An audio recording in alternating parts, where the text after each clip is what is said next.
부자 청년 이야기는 뭐 단지 돈에 대한 이야기만은 아니고요. 이것은 우리들의 인생의 주인에 대한 이야기입니다. 무엇이 이 세상의 진짜 이야기인가라는 것에 대한 거예요. 이 세상을 설명할 수 있는 가장 정확하고 진실한 이야기가 무엇인가라는 것입니다. 어떤 사람들은 그게 돈이라고 믿고 살아가고 있는 것이고요. 어떤 사람들은 그게 내 취미 생활이라고 믿고 살아가고 있는 것이고요. 어떤 사람들은 그게 내 인간관계라고 믿고 살아가고 있는 거고요. 그러나 어떤 사람들은 하나님께서 말씀하신 것처럼 하나님의 세상을 창조하셨고 세상을 다스리시고 우리를 사랑하시고 세상을 구원하시고 심판하실 하나님의 구원의 때가 있다고 하는 것을 알면서 그 부르심 안에 살아가고 있는 거죠. 제가 주중에 한 가정을 방문했는데 지난주에 설교를 듣고 그동안 부부가 계속 갈등하고 있었는데 그게 정리됐다고 이야기를 해주시더라고요. 한쪽은 그리스도인은 좀 가난해야 된다. 하나님이 주시면 무조건 나눠야 된다. 이런 좀 생각을 가지고 계시고 또 한쪽은 그래도 우리 좀 집도 사고 뭐 좀 그래도 좀 가지고 있어야 되는 거 아니냐. 이게 항상 충돌을 하셨었는데 긴장이 있으셨는데 그리스도인이 살아가는 게 돈이 많고 적음의 문제가 아니라 돈에 매인 삶인지 아니면 내 삶이 주님의 다스림 가운데 있는 삶인지가 중요한 포인트라고 하는 것에 대해서 이해를 하시고 부부가 화해를 했다는 이야기를 하시더라고요. 여러분 우리가 살아가고 있는 이 사회를 자본주의 사회라고 이야기를 해요. 자본주의라는 말은 말 그대로 캐피털, 돈이죠. 돈이 모든 것의 중심에 있는 것을 말합니다. 개인의 존재 가치에서부터 시작해요. 개인의 존재 가치에서부터. 미국도 오바마 대통령이 대놓고 말하잖아요. 여자들 나가서 일하라고. 여자들 나가서 돈 벌라고 대놓고 얘기하잖아요. 그냥 아예. 기자회견 하는데. 왜 집에 앉아있냐고. 나가서 다 돈 벌어야지. 그러니까 돈이 개인의 존재 가치부터 시작해서 그것이 내가 사는 이유가 되고 인간관계의 이유가 되고 이 사회의 틀이 되고 이게 경제적인 방향성의 문제만이 아니에요. 자본주의라고 하는 것은. 총체적인 한 사람의 인생과 가정과 사회와 국가가 존재하는 가장 중심에 돈이라는 게 있다고요. 제가 지난주에 유발 하라리라는 사람이 쓴 사피엔스라고 하는 책을 읽었는데 사피엔스. 이 책에 나오는 문장 하나가 저는 이거 정확하게 표현한 것 같아요. 자본주의는 경제체제가 아니라 종교다 이런 얘기를 했어요. 맞죠? 여러분 공산주의도 마찬가지예요. 종교예요. 종교 일종의. 진화론도 종교예요. 종교. 그걸 가지고 모든 걸 설명해내고 싶은 거예요. 여러분 예수님이 돈에 대해서 불편함이나 무조건적인 반대를 표명하시는 분이 아니에요. 예수님의 말씀은 우리의 존재 가치는 이 세상의 모습은 돈이라고 하는 것으로는 다 설명할 수 없다는 거예요. 그것이 모든 것이 될 수 없다는 것입니다. 우리의 존재는 우리의 삶의 목적은 돈보다 큰 거라는 것입니다. 그래서 돈이 아니라 하나님을 경외하는 삶으로 나오라는 거예요.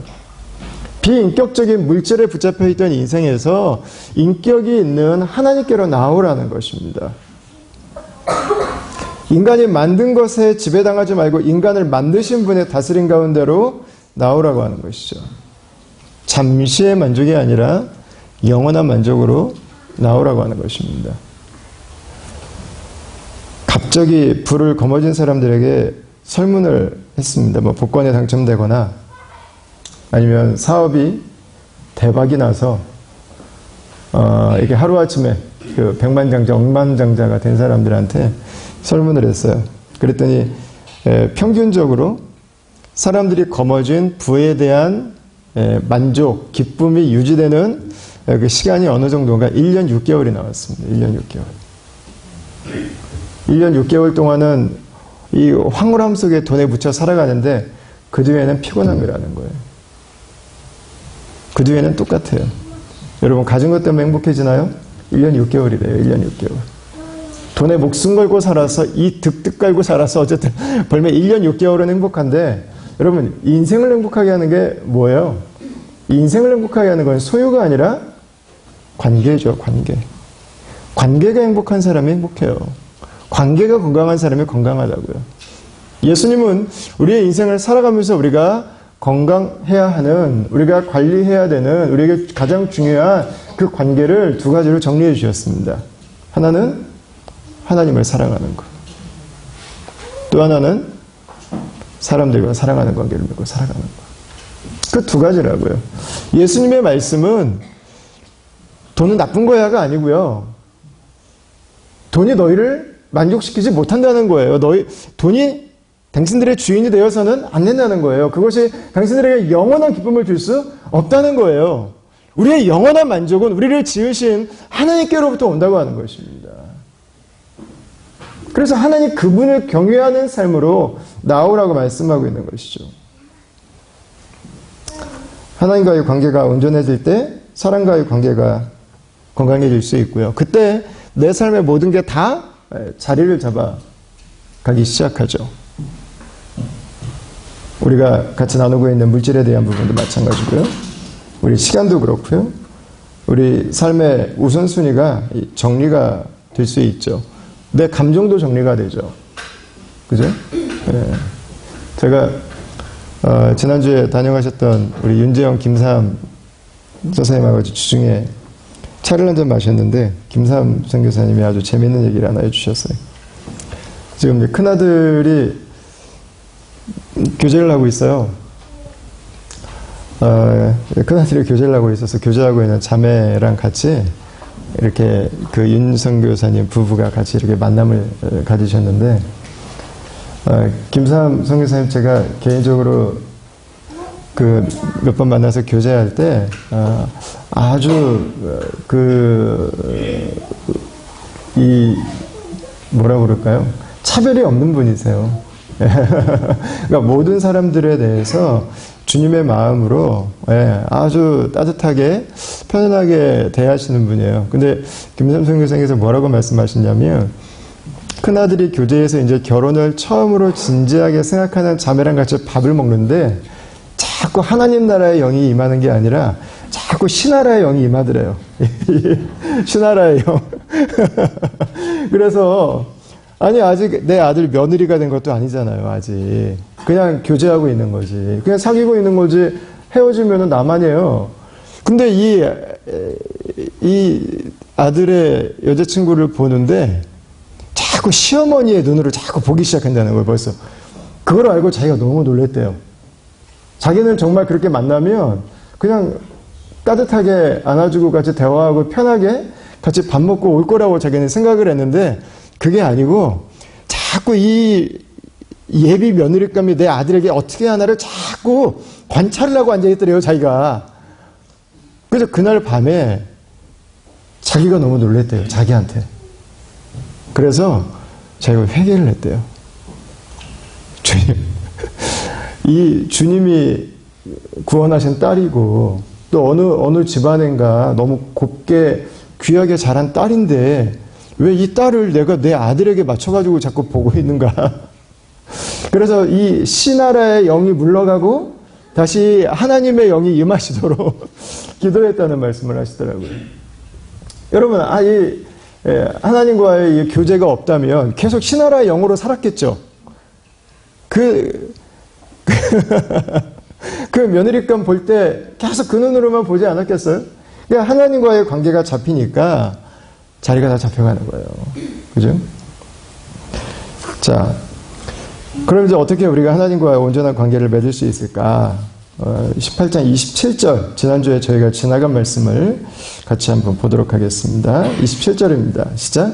이르시되 무릇 사람이 할 수 없는 것을 하나님은 하실 수 있느니라. 아멘. 우리가 영생을 얻는다. 우리가 하나님의 자녀가 된다. 하나님과 교제하는 삶을 살아간다. 우리가 그분의 부르심을 향해서 나아간다. 이 삶을 살 수 있는 것은 우리의 힘으로 할 수 있는 것이 아니라고 말씀하고 있습니다. 그러니까 우리가 못하는 거예요. 우리가 못하는 거. impossible. 우리에게는 불가능한 것. 그런데 하나님에게는 가능한 일이라는 것입니다.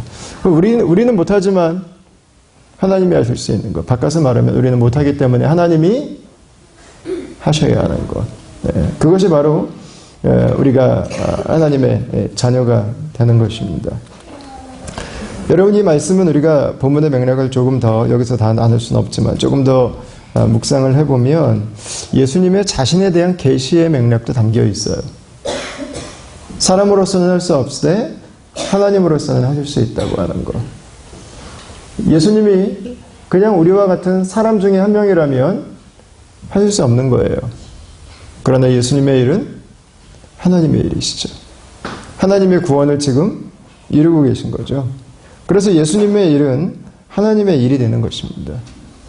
부자 청년의 그 의로움으로도 구원받을 수 없었고요. 베드로가 자신의 모든 걸 다 포기하고 주님 앞에 나와도 할 수 없는 것을 예수님은 하실 수 있는 분입니다. 왜냐하면 그분은 하나님의 아들이시기 때문에 그렇습니다.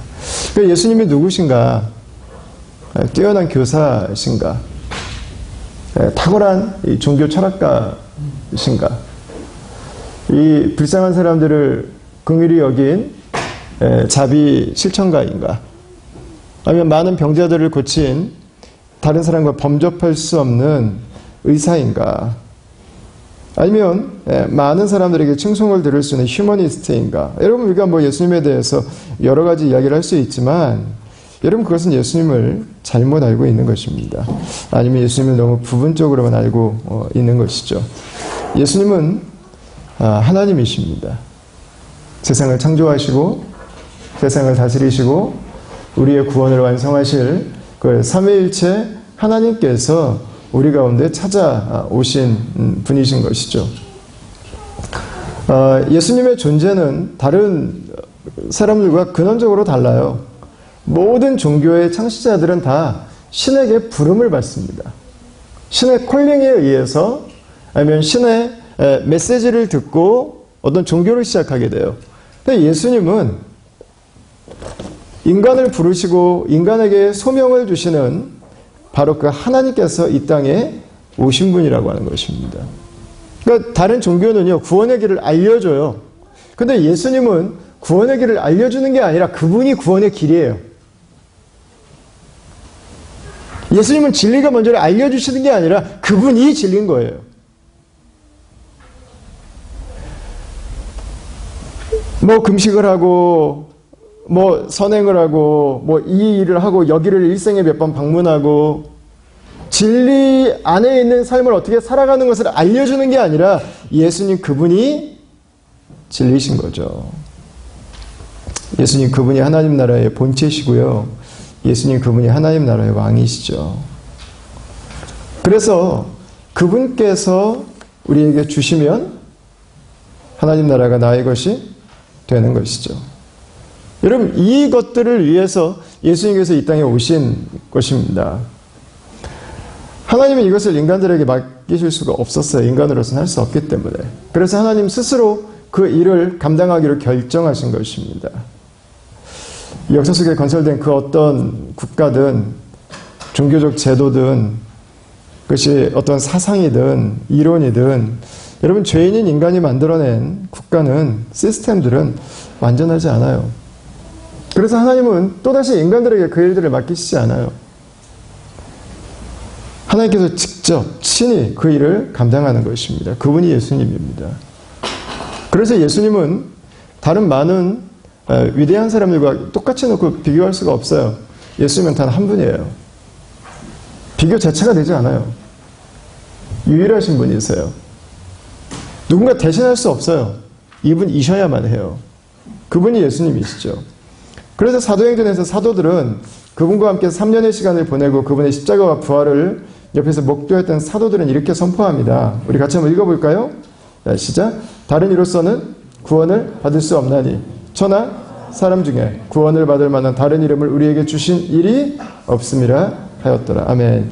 예수님은 다른 분으로 대신할 수 없다는 것입니다. 오직 예수님 안에서만 구원이 있다고 하는 것입니다. 예수님의 일은 하나님의 일이에요. 하나님의 구원을 이루시고 완성하시는 바로 그 일을 하고 있는 것이고요. 예수님을 통해서만 하나님 나라의 그 영원한 배당금을 받게 되는 것입니다. 그래서 예수님은 베드로에게 말씀하신 거예요. 당신이 희생한 것에 몇 배나 되는 비교할 수 없는 그 하나님 나라의 복을 받게 될 것이라고요. 자, 그러면 어떻게 예수님께서 이 일들을 이루어 가실 수 있었을까? 그게 오늘 저희가 읽은 이 짧은 4절 안에 정리가 되어 있습니다. 어떻게 우리가 하나님의 통치 안에 살아가는 그분의 백성이 될 수 있을까?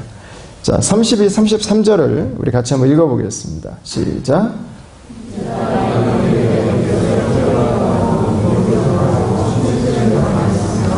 그들은 채찍질하고 그를 죽일 것이나 그는 3일 만에 살아나리라 하시되. 아멘. 예수님의 방법이 나옵니다. 예수님의 방법은 십자가였습니다. 죽음이었습니다.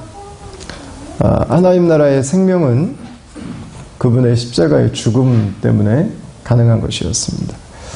우리에게 주시는 그 하나님 나라의 시민권은 예수님께서 하나님 나라의 시민권을 포기하셨기 때문에 가능한 것이었습니다.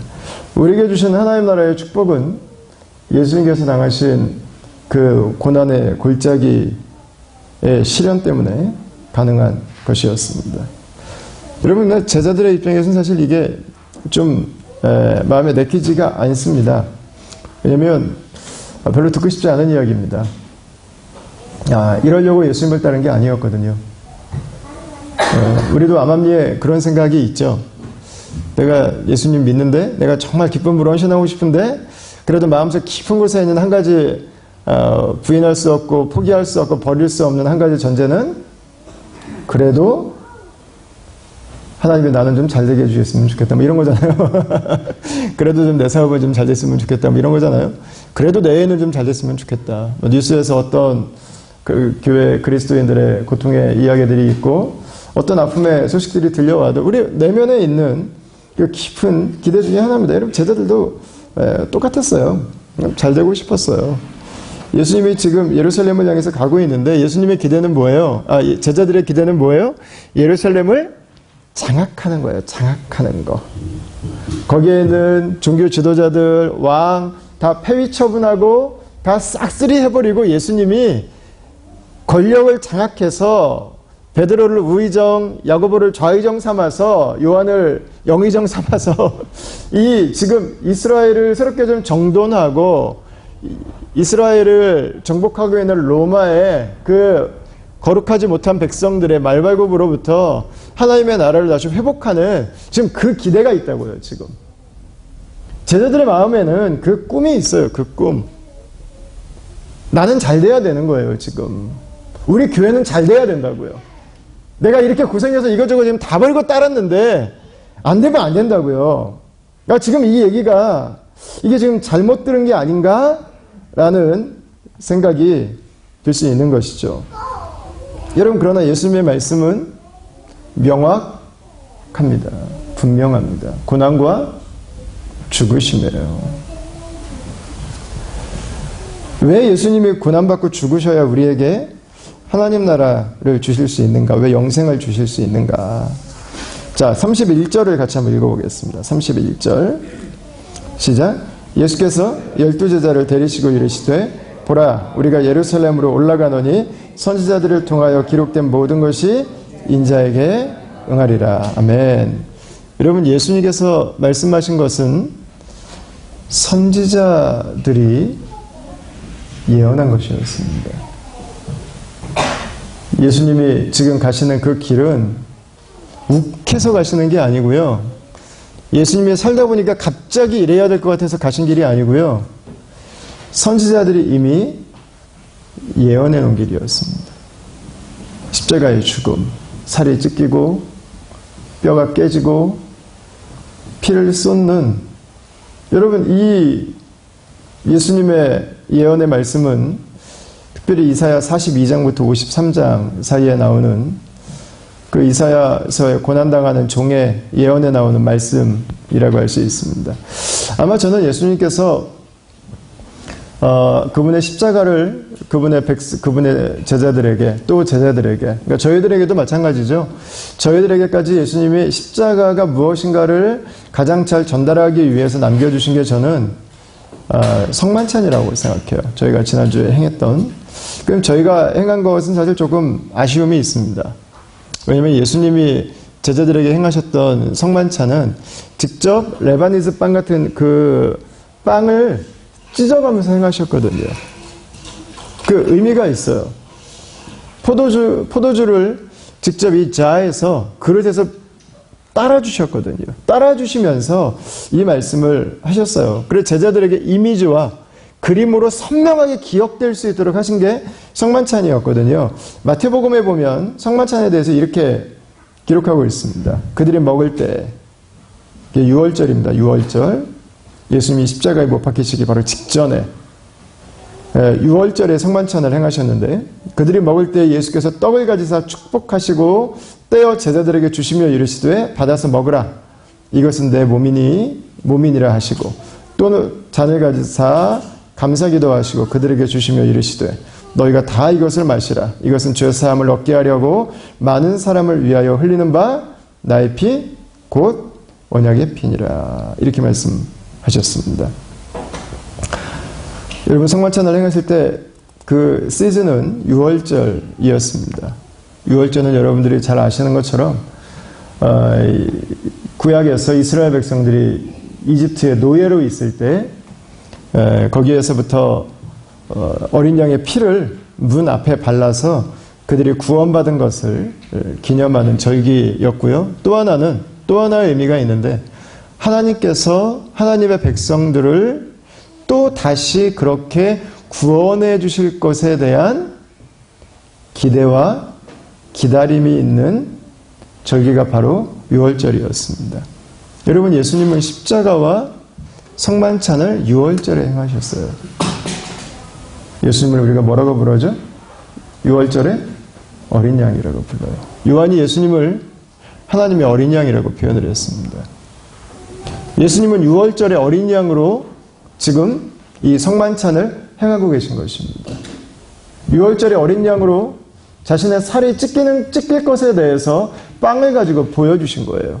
내 살이 이렇게 찢어지게 될 거야. 놀라운 건 뭐예요? 그 빵을 먹은 사람은 산다는 거예요. 예수님이 십자가에서 그분의 살이 찢기는데 그 예수님이 그 심령 안에 있는 사람은 산다는 거예요. 여러분, 포도주는 무엇을 말하는 것입니까? 예수님이 흘리시는 피입니다. 예수님이 몸 안에 있는 모든 피가 다 쏟아져 나온다는 것입니다. 그런데 그 포도주를 마신 사람은 산다는 것입니다. 여러분, 예수님이 6월절에 최후의 만찬을 행하신 이유, 그것은 자신의 찢긴 살과 자신의 몸 안에 있는 피가 쏟아짐을 통해서 누군가는 산다는 거예요.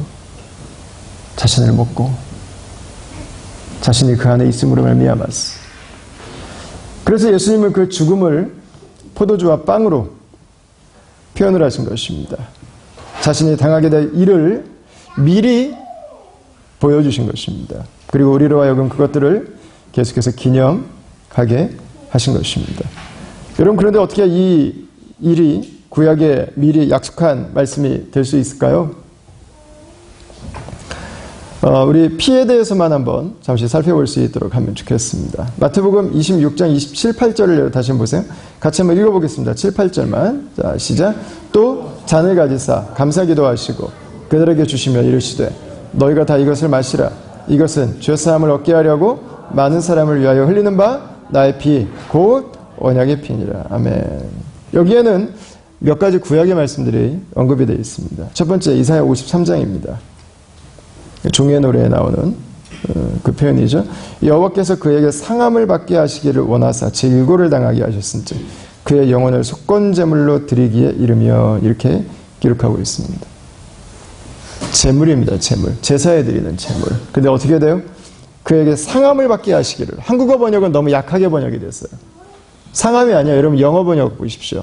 크러쉬드예요. 크러쉬드. 예. 우리 주스 샵 중에 그 있죠. 크러쉬. 다 으깨서 짜버리는 거예요. 으깨서 짜버리는 거.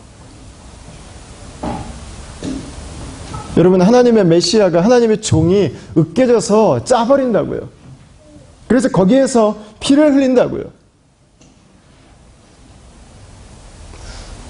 예수님께서 흘리시는 피는 하나님의 진노로 인간들에게 쏟아부어야 될 인간의 죄 때문에 우리에게 찾아올 그 하나님의 진노가 하나님의 아들에게 모아져서 그분의 피가 이겨서 쏟아져 나오는 것을 의미하는 것입니다.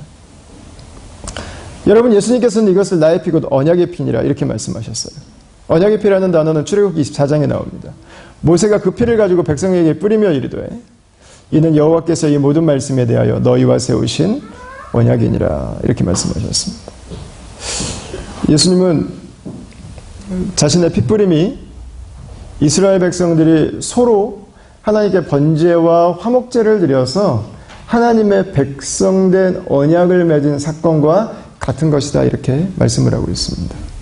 그런데 예수님의 언약은 옛날에 출애굽 시대에 이스라엘 백성과 하나님의 맺은 언약과 같은 언약만은 아닙니다.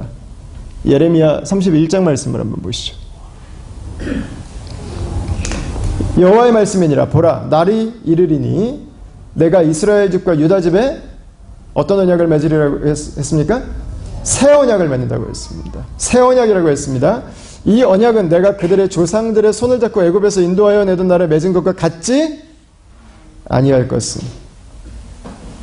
여기에 32절에서 말한 언약이 아까 출애굽기 24장 8절에 나오는 그 언약의 피로 맺은 그 언약이에요. 같은 언약, 하나님과의 언약인데 그 언약과 같은 것은 아니랍니다. 왜냐하면 내가 그들의 남편이 되었어도 그들이 내 언약을 깨트렸습니다. 여호와의 말씀이니라. 그러나 그날 후에 내가 이스라엘 집과 맺을 언약은 이러하니 이게 예수님이 우리와 맺으신 언약입니다. 곧 내가 나의 법을 그들 속에 두며 그들의 마음에 기록하여 나는 그들의 하나님이 되고 그들은 내 백성이 될 것이라 여호와의 말씀이니라. 이렇게 기록하고 있습니다.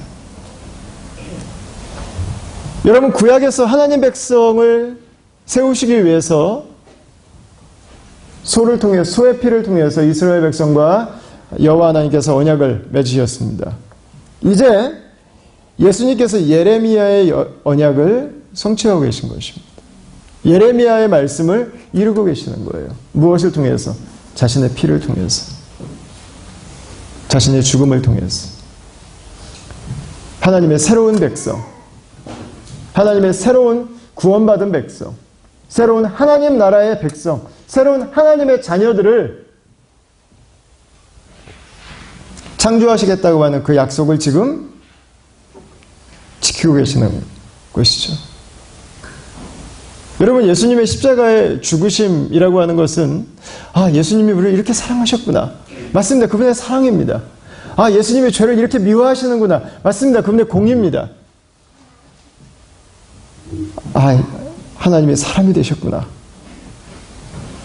여러분 죽기까지 우리를 생각하셨구나. 그분의 마음의 깊이일 수 있습니다. 여러분 그러나 이 모든 것을 더 강화시켜주는 메시지는 뭐냐면 우리를 사랑하시는 그 사랑을, 우리의 죄를 향한 공의를, 우리를 향한 그분의 마음을 보여주시기 위해서 이분이 친히 예언하셨던 것들을, 선지자들을 통해서 약속하셨던 것들을 지금 이루어가고 계시다고 하는 것입니다. 여러분 예수님의 십자가는 예수라는 사람이 죽었는데 이분이 구원자 같아. 여러분 이 문제가 아니에요. 하나님이 사람 돼서 이 땅에 오셔서 지금 새 시대를 열고 계시다고 하는 선언이에요. 선포예요. 하나님의 새로운 구원의 스테이지가 시작된 것이죠. 하나님 나라가 이 세상 가운데 회복되어지는 그 약속이 실현되고 있는 바로 그 순간인 것입니다. 여러분, 지금 예수님께서 예루살렘을 향해서 가고 있습니다. 그죠? 예루살렘을 향해서. 예수님은 그 마음에 언약을 담고 계시는 거예요. 언약을. 백성들과의 약속. 새로운 하나님의 나라를 이루시기 위한 그분의 헌신. 그리고 그분은 예루살렘을 향해서 계속해서 걸어가고 있는 것입니다. 제자들은 정권을 장악해서 자신들이 더 높은 곳에 갈 걸 기대하고 있지만 예수님은 반대로 그곳에서 죽임을 당하고 자신의 몸이 크러쉬되는, 살이 찢기고 대신에 피가 쏟아지는 그 죽음을 통해서 인간의 죄의 문제를 대속하고 이 세상 가운데 하나님의 새로운 구원의 시대가 열렸음을 선포하고 하나님의 새로운 창조된 백성들을 부르시기 원하는 그 하나님의 놀라운 계획이 담겨 있는 것이죠. 여러분, 이 예수 그리스도의 십자가라고 하는 것은 그분의 사랑과 그분의 공의만이 아닙니다. 이것은 하나님의 약속과 하나님의 약속에 대한 성취가 이루어지는 바로 그 순간인 것입니다. 참 감사한 것은 예수님께서 예수님에 대한 예언과 예수님의 예언의 성취를 십자가에서 끝나지 않고 3일 만에 다시 살아나셨다고 하는 것입니다. 여러분, 다시 살아나셨다고 하는 것에 대한 증거는 살아나셨다고 하는 것은 무엇을 의미하는 것입니까? 예수님처럼 우리도 살게 될 것이라고 하는 것입니다. 고린도전서 15장에서 이렇게 바울이 기록하고 있어요. 같이 한번 읽어보겠습니다. 시작. 그러나 이제 그리스도께서 죽은 자 가운데서 다시 살아나사 잠자는 자들의 첫 열매가 되셨도다. 사망이 한 사람으로 말미암아 죽은 자의 부활도 한 사람으로 말미암노도다. 아담 안에서 모든 사람이 죽은 것 같이 그리스도 안에서 모든 사람이 삶을 얻으리라. 아멘. 바울은 부활하신 예수님을요, 첫 열매라고 표현했습니다. 첫 열매. 자, 첫 열매가 있으면 몇 번째 열매도 있을까요? 두 번째 열매도 있습니다.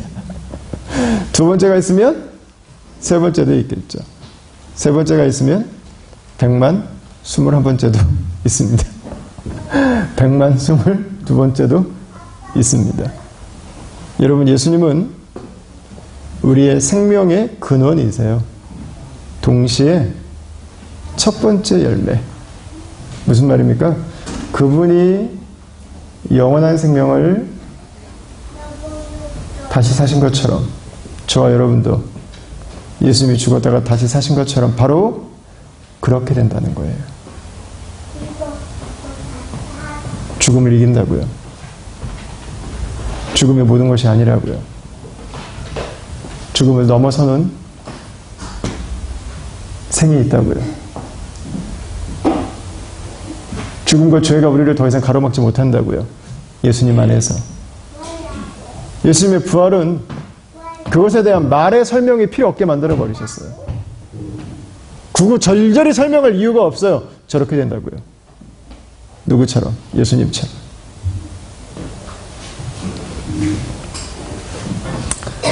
여러분, 복음은 이론이 아닙니다. 복음은 많은 것들 중에서 한 가지를 선택할 수 있는 종교 사상이 아닙니다. 복음은 지적인 만족이 아니에요. 복음은 능력입니다. 복음은 죽음을 이기는 능력이에요. 복음은 살게 하는 능력이에요. 복음은 무너진 마음을 다시 일으키는 능력입니다. 복음은 죽은 것 같았던 인생을 다시 살아가도록 하는 능력입니다. 복음은 역사를 회복하는 능력입니다. 복음은 죽음을 이긴 능력이고요. 우리 죄를 사하신 능력입니다. 그래서 복음은 우리로 하여금 죄와 육신에 대해서는 죽고 의와 성령 안에서 새로운 삶을 살아갈 수 있도록 우리를 새로운 피조물로 창조해 주시는 것이죠.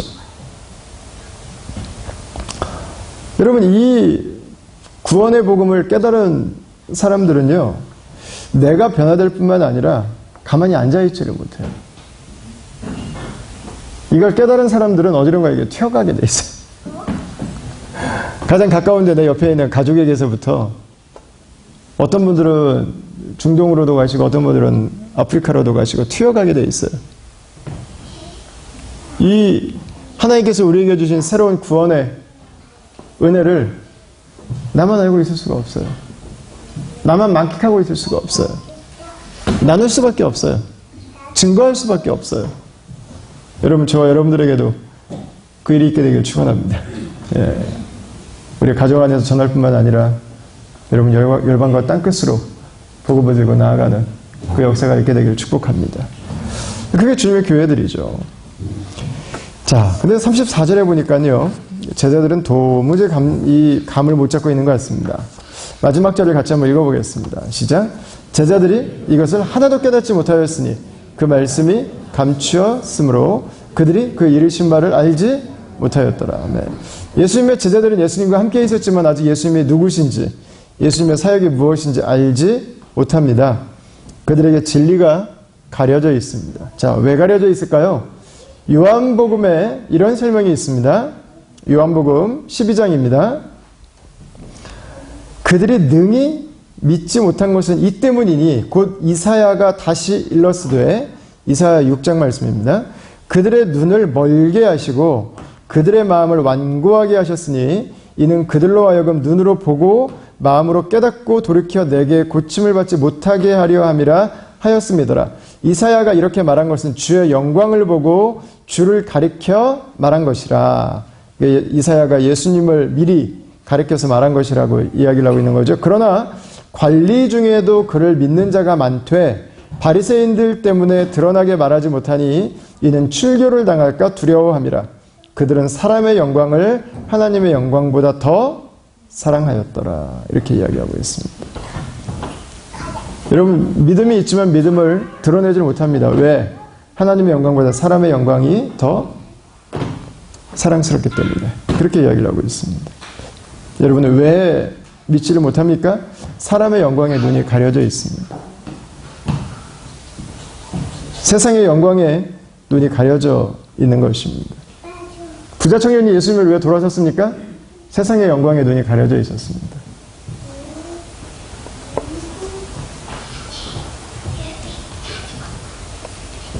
내가 붙들고 있는 것들을 내려놓을 수 없어서 예수님께 나오지 못합니다. 내 취미생활을 내려놓지 못해서 예배하지 못합니다. 내 인간관계를 거절하지 못해서 말씀에 순종하지 못하죠. 여러분, 부자 청년에게 하나님의 영광이 가려졌던 것처럼 예수님의 제자들에게도 아직 가려져 있습니다. 영광스러운 하나님의 아들이 이 땅에 오셨는데도 모르고 있습니다. 그분이 하나님의 말씀을 성취하고 계시는데도 그분의 조상들이 그토록 열망하던 그 말씀이 지금 눈앞에서 이루어져 가고 있음에도 불구하고 그들은 그것을 알지 못합니다. 하나님의 심판의 때가 다가와도 사람들은 세상의 영광을 바라보면서 그것을 알지 못하죠. 여러분, 사람들에게 예수님을 믿으라고 하면 다른 무언가를 자꾸 더 요구를 해요. 내가 다른 걸 좀 보면 좋겠는데, 내가 이것만 체험하면 내가 믿겠는데. 여러분, 그러나 다른 게 필요 없습니다. 사람들이 예수님을 믿지 못하는 이유는 다른 게 더 필요해서가 아니에요. 예수님이 누구신지를 모르기 때문이에요. 예수님이 누구신지를 안다면 여러분, 다른 걸 더 찾을 이유가 없어요. 예수님이 이 땅에 오셨음에도 불구하고 다른 무엇인가를 찾는다면 그것은 예수님을 믿지 않기 위한 핑계에 불과한 것입니다. 그럼 어떻게 해야 될까요? 요한복음 14장에서 계속해서 이것에 대한 우리의 기도 제목을 알려주고 있습니다. 우리 말씀을 같이 한번 읽어보겠습니다. 내가 아버지께 구하겠으니 그가 또 다른 보혜사를 너희에게 주사 영원토록 너희와 함께 있게 하리니 그는 진리의 영이라. 세상은 능히 그를 받지 못하나니 이는 그를 보지도 못하고 알지도 못함이라. 그러나 너희는 그를 아나니 그는 너희와 함께 거하심이요 또 너희 속에 계시겠습니다. 내가 너희를 고아와 같이 버려두지 아니하고 너희에게로 오리라. 아멘. 여러분, 감사한 것은 성령께서 우리 가운데 계시다고 하는 것입니다. 성령께서 저와 여러분들에게 찾아오셨다고 하는 것입니다. 우리의 힘으로는 믿을 수 없지만 성령께서 믿게 하시면 믿어집니다. 이해가 되기 시작합니다. 깨달아지기 시작합니다. 그리고 그분에게 나와서 엎드리게 되죠. 그분에게 나와서 나의 죄를 쏟아놓게 되죠. 그리고 그분을 따라서 살기로 하는 내 마음의 결단이 일어나게 되죠. 여러분, 우리의 믿음은 액티비티가 아니에요. 우리의 믿음은 인간적인 활동에서 오는 어떤 결과물들을 얻는 것이 아닙니다. 우리의 믿음은 포지션의 문제가 아닙니다. 우리의 믿음은 파워게임이 아닙니다. 우리의 믿음은 성령의 일입니다. 우리가 해야 되는 가장 중요한 사역이 있다면 오늘도 성령을 구하는 것입니다. 우리의 날마다의 삶을 성령과 함께 살아가는 것입니다. 그분에게 내 인생을 굴복하는 것입니다. 그분의 말씀에 아멘하는 것입니다. 그분이 내 삶의 능력이 되시도록 내 삶을 그분에게 의탁하는 것입니다. 여러분, 조급하지 않아도 괜찮습니다. 관계의 문제를 만들면서 이것저것 다 하지 않아도 괜찮습니다. 그 자리에 올라가기 위해서 악착같이 살지 않아도 괜찮습니다. 그러나 성령께서 나를 다스리시지 않는다면, 여러분, 그때는 우리 진정으로 울어야 될 때예요. 우리가 진정으로 아파해야 될 때예요. 교회의 가장 큰 위기는 성령이 거하시지 않는 것입니다. 교회가 더 이상 성령을 구하지 않는 것입니다. 사람들의 열심은 있는데, 나의 만족은 있는데, 더 이상 성령을 구하지 않는다면, 그분 앞에 무릎 꿇지 않는다면, 그분의 도우심 앞에 내 인생을 내려놓지 않는다면, 여러분, 사람들이 어떤 칭찬을 해도 그 교회는 위기예요. 그러나 사람들이 볼 때는 별 볼 일 없고 초라하고 내놓을 게 없지만, 우리가 성령 안에 살아가고 성령 안에서 복음의 도를 깨닫고 성령 안에서 내 삶을 그리스도에게 의탁하는 삶을 살아가기 시작하고 하나님께서 우리에게 주시는 그 말씀 안에 우리가 거하기 시작한다면, 여러분, 그 교회는 가장 연약한 모습이지만 세상을 뒤집는 교회가 될 것입니다. 여러분, 나는 사람의 칭찬이 아니라 성령 안에 살아가는 공동체가 될 수 있기를 주의 이름으로 축원합니다. 여러분, 그것이 주님의 교회가 가야 하는 유일한 길입니다. 많은 모습 중에 하나가 아니라 유일한 모습이에요. 유일한 모습. 모든 것이 있지만 성령이 계시지 않는다면 그 교회는 인간적인 만족은 줄 수 있지만 하나님의 일하심은 기대할 수 없습니다. 한 영혼이 구원받는다고 하는 것, 복음을 깨닫는다고 하는 것, 여러분, 조급할 필요가 전혀 없어요. 우리가 누군가 한 사람을 마음에 품고 기도하기 시작하면요, 그분 반드시 돌아와요. 반드시 돌아와요. 안 돌아올 수 없어요. 시간 문제예요. 빨리 예수님 믿으라고 다 같이 할 필요 없어요, 여러분. 믿고 기도하고 품으면 성령께서 그 일을 하세요. 내가 하려고 길을 쓰면 쌈밖에 안 일어나요. 나는 믿어지는 당신 왜 안 믿냐고. 그러나 성령 안에 성령을 신뢰하고 기대하면요, 성령이 반드시 그 일을 이루세요. 한 영혼이 변화되는 것, 여러분, 성령께서 하시죠.